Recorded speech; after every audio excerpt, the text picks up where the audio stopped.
Picture this: a wild, dusty land full of endless sand, fighting tribes, and people praying to stone statues.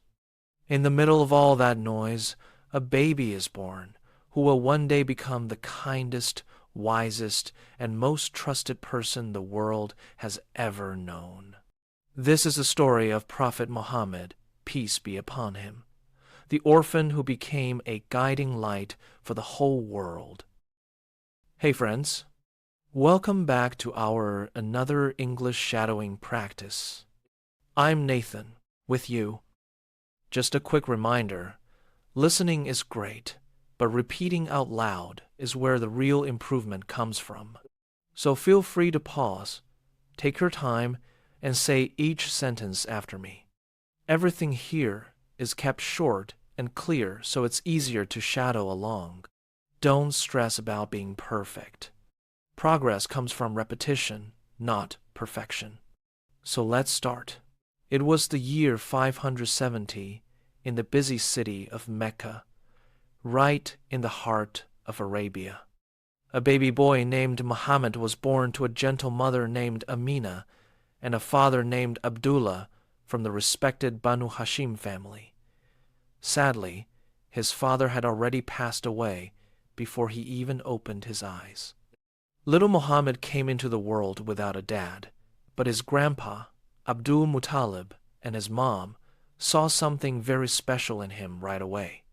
Even as a tiny baby, he had bright, honest eyes and a calm smile that made people feel peaceful just looking at him. Life was not easy. When he was only 6 years old, his loving mother Amina took him on a trip to visit relatives in Medina. On the way back to Mecca, she became very ill and passed away. Can you imagine? At 6 years old, he was now a complete orphan. No mom, no dad. His kind grandpa, Abdul Muttalib, took him in and loved him like his own. But 2 years later, his grandpa also left this world. Now 8-year-old Muhammad moved into the home of his uncle Abu Talib. Uncle Abu Talib had many kids and not much money, but he treated Muhammad like a favorite son. He never let the boy feel alone. Young Muhammad started helping around the house and soon began working. First job? Looking after sheep and goats for the people of Mecca. Every day, he would walk the sheep into the quiet desert, where the sun baked the sand and the wind whispered secrets. While the animals grazed, he sat under a tree, thinking deep thoughts. Why are people so cruel to each other? Why do they fight over silly things? Those quiet desert days gave him time to watch, to learn, and to grow wise beyond his years. As he grew taller and stronger, he joined his uncle's trading caravans. They traveled for weeks across hot deserts to places like Syria. People soon noticed something amazing about this young man. He never lied, never cheated, never raised his voice in anger. Traders loved doing business with him because his word was as solid as a rock. They started calling him Al-Amin, the trustworthy one, and Al-Sadiq, the truthful one. Even his enemies later admitted, "We have never seen him tell a lie."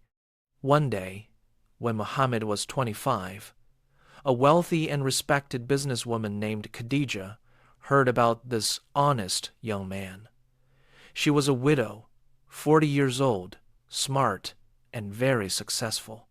She needed someone she could really trust to lead her trading caravan to Syria.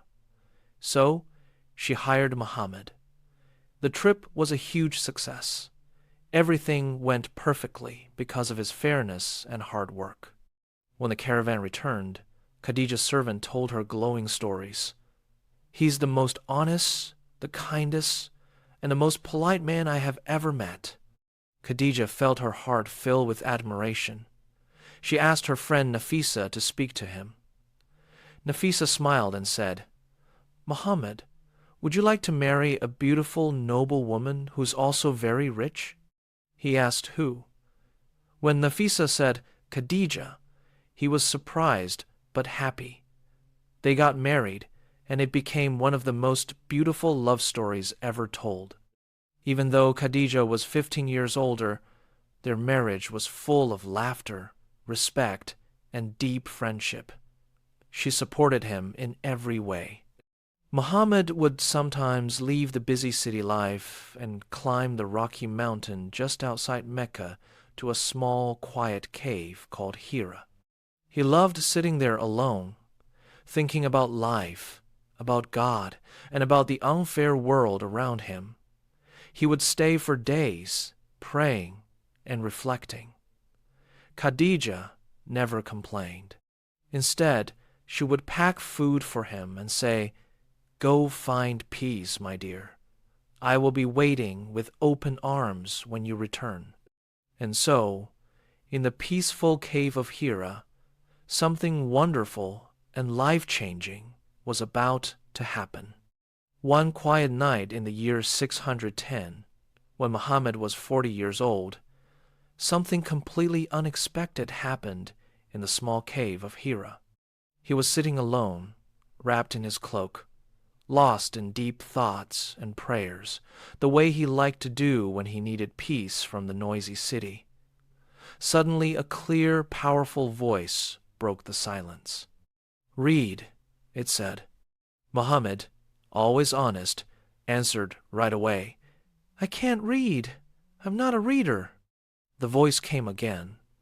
"Read," he repeated. "I can't read." A third time, "Read." Then the voice spoke these calm, beautiful words. "Recite in the name of your Lord who created man from a clinging clot.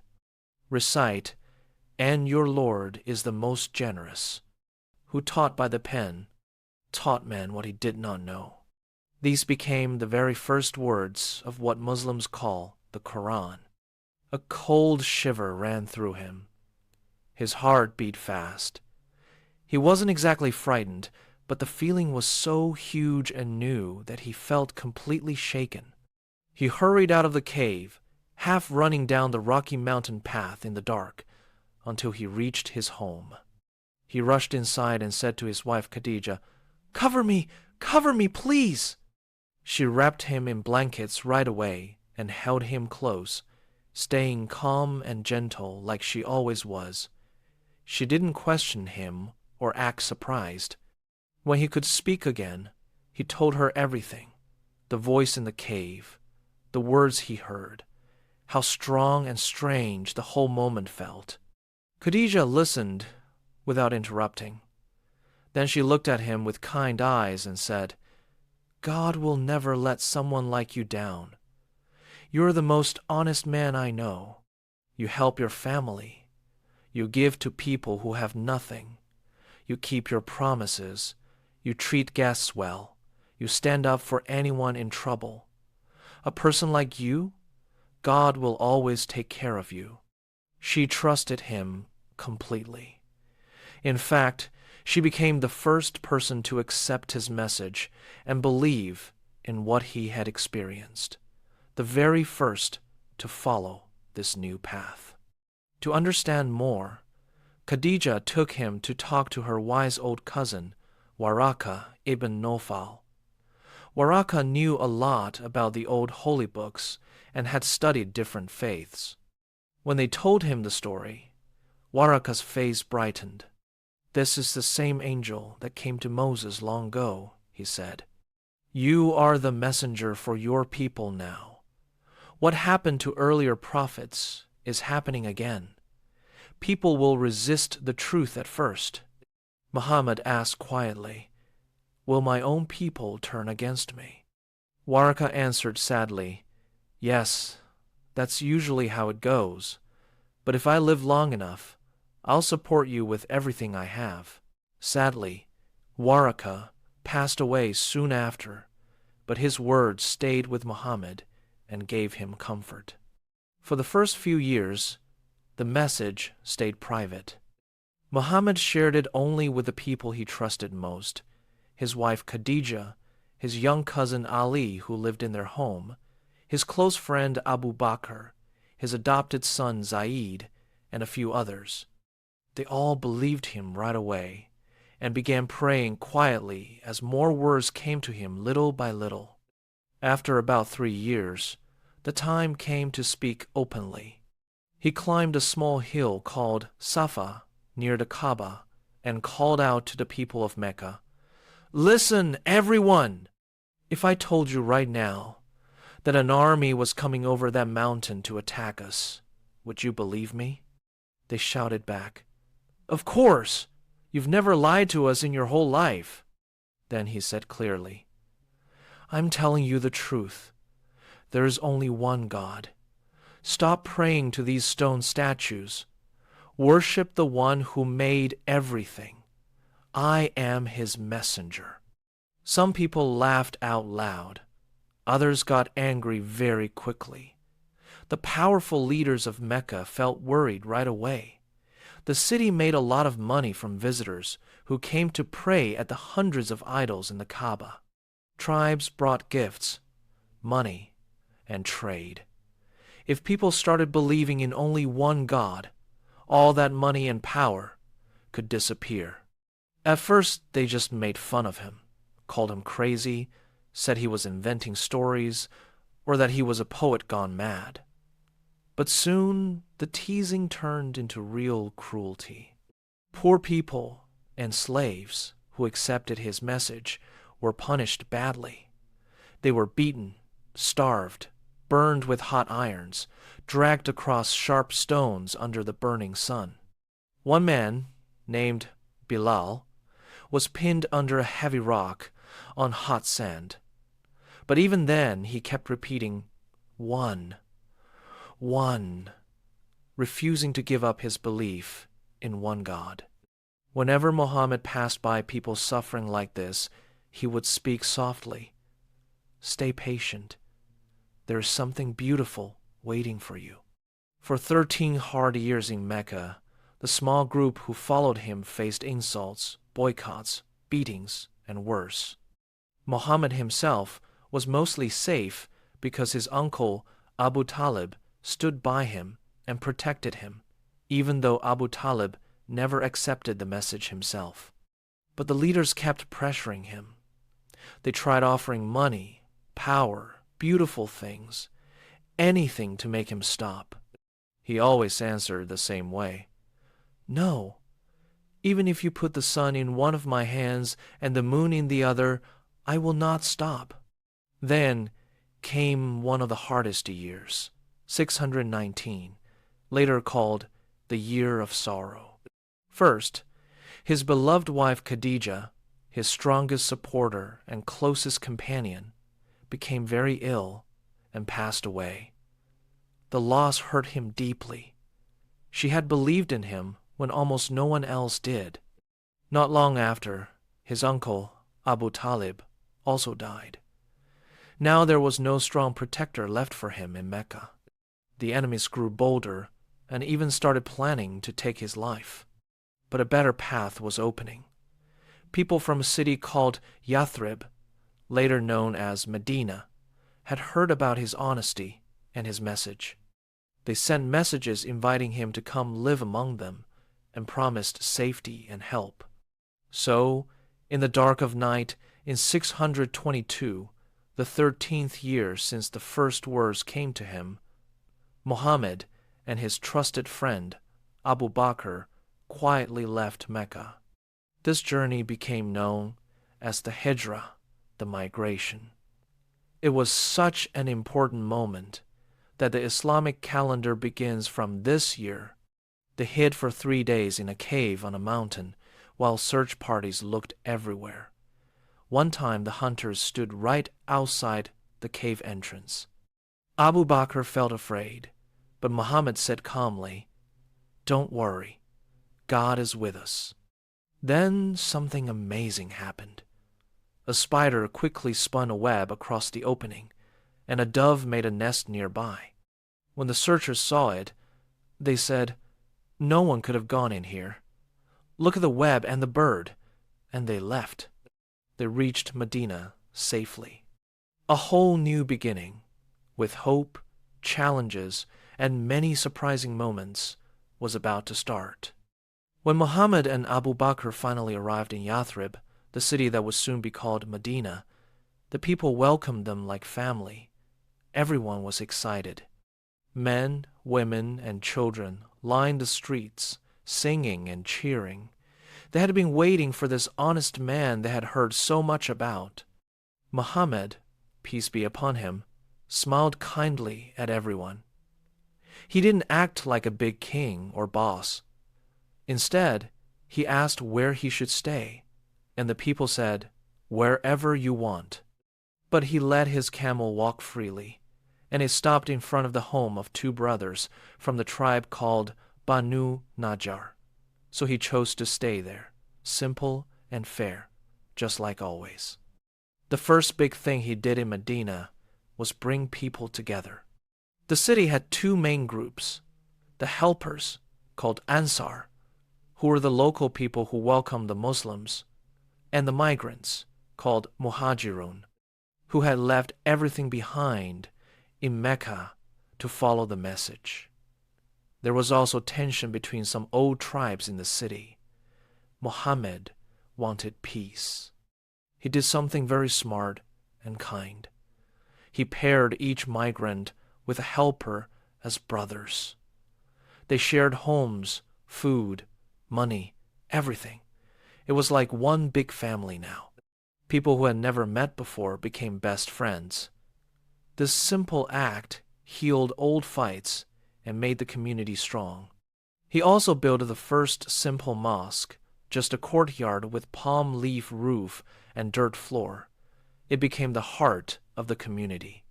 People prayed there, talked about important things, and learned the new teachings. Muhammad taught gently, with patience and good examples.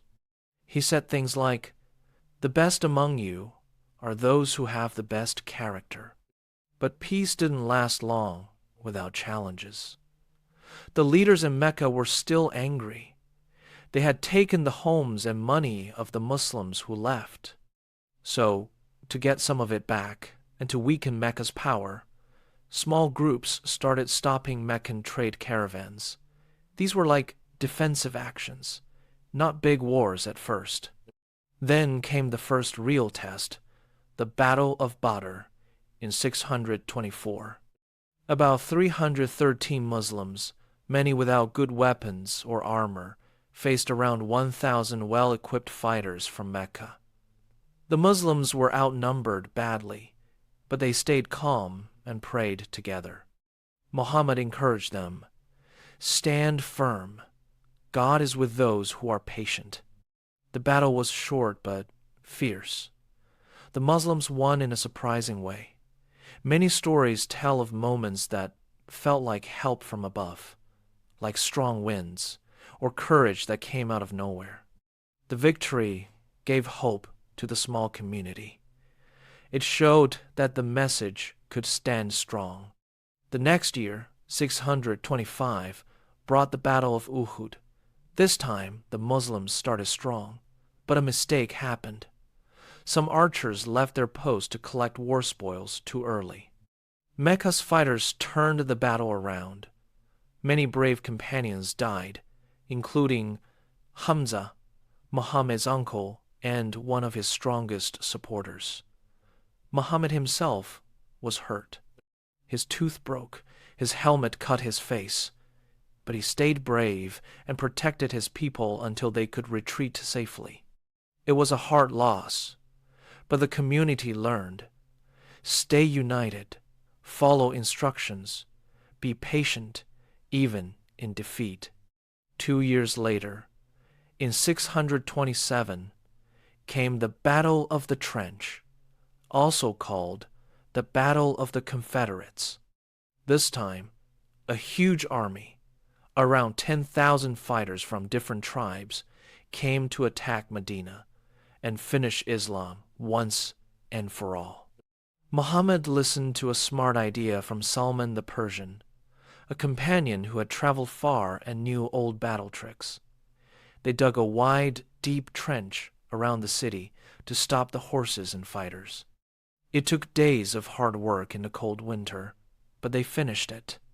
The enemy army camped outside, but they couldn't cross the trench. They tried for weeks. Food ran low, storms came, arguments started in their camp.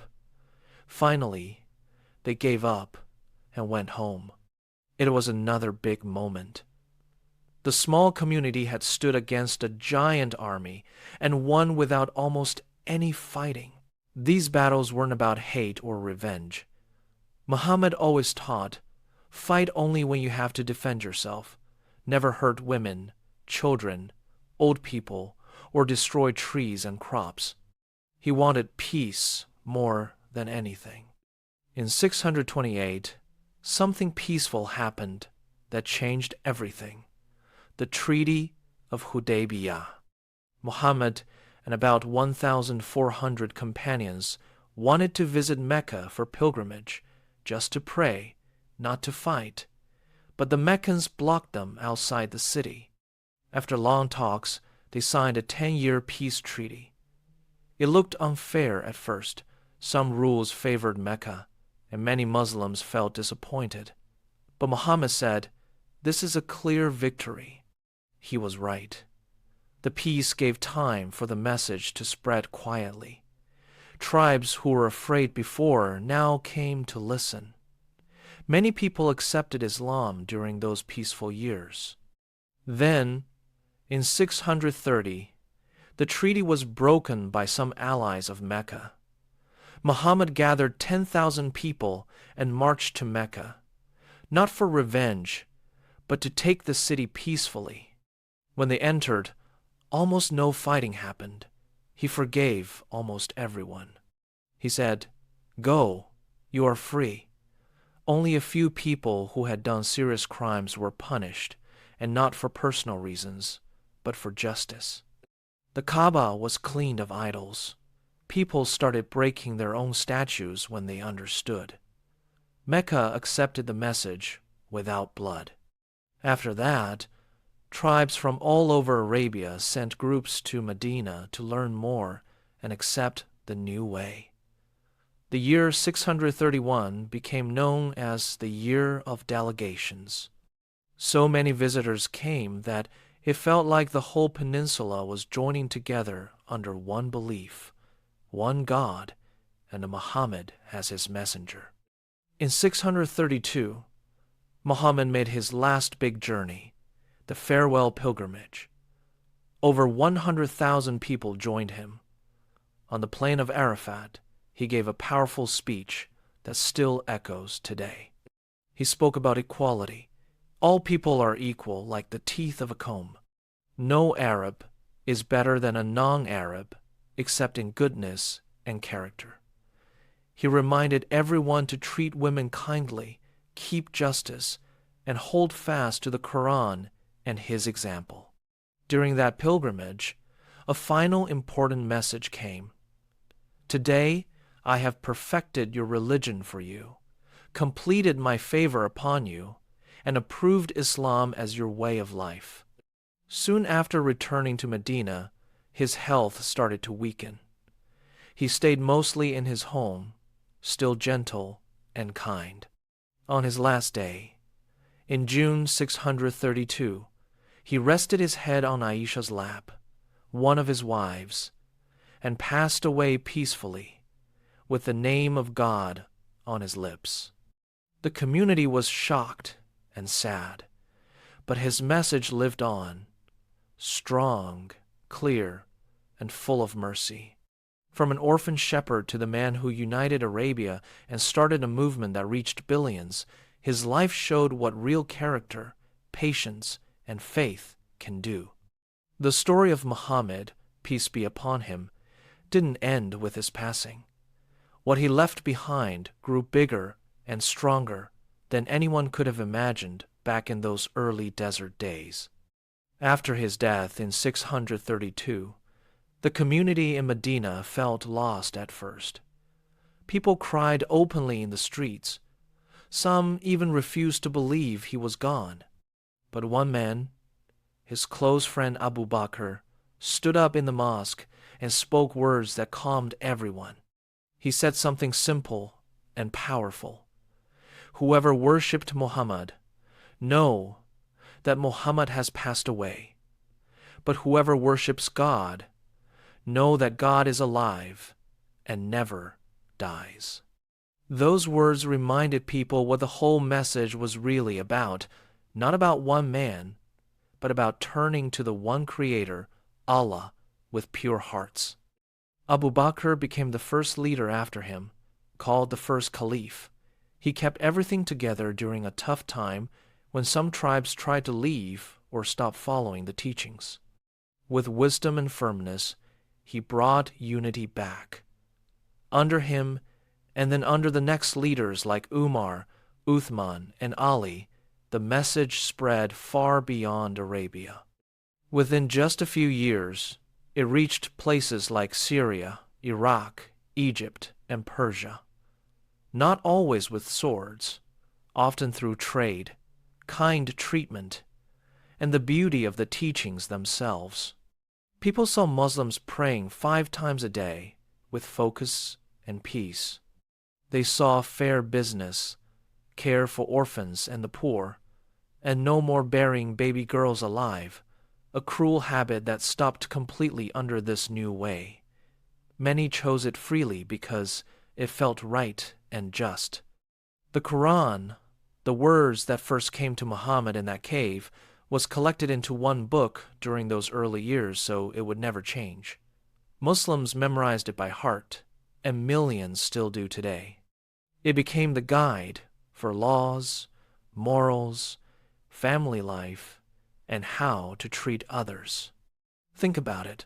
An orphan boy who started as a shepherd, with no school education, no army, no money or power at the beginning. Yet his life and message touched every corner of the world. Today, over 1.8 billion people follow Islam. They pray toward the Kaaba in Mecca, fast in Ramadan, give charity, and try to live with the same honesty and kindness he showed. He wasn't perfect in the way some stories make heroes seem superhuman. He was human.